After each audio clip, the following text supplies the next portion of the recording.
मेरे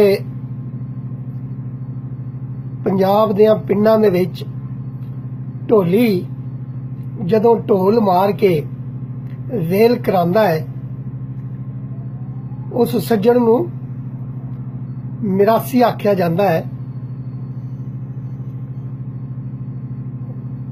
वो एक अंदाज विच वेल करांदा हुंदा सी। हुण भी मैं कहना कुछ पिंड है ने साडे एरिए दे जिन्हां च ਇਹ ਰੀਤ जारी है।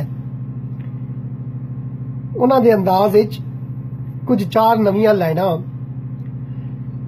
वेल वेल मिरासी दी वेल, वेल वेल सब जागदियां दी वेल, दसण राह जो विच हनेरियां दे, हुण उन्हां दे नाल जिन्हां राहियां दे मेल, उस मेल दे कारण जो भोग होई है पीड़, उन्हां पीड़ां भोगदियां दी वेल, वेल वेल सब जागदियां दी वेल।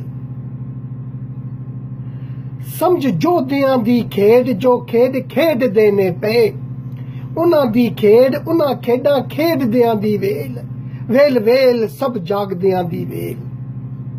इस वार भी जित दिसदी है मैनू कातलां दी मकतूला वे, साडे गल पई है खूह खाते, साडी गल पई है खूह खाते, मारी ढोल ते सदा छिमकां जी, लानी तू ही है रावला अखां दी मैल, अज अखां तो मैल धोंदियां दी वेल, वेल वेल सब जागदियां दी वेल, वेल वेल सब जागदियां दी वेल।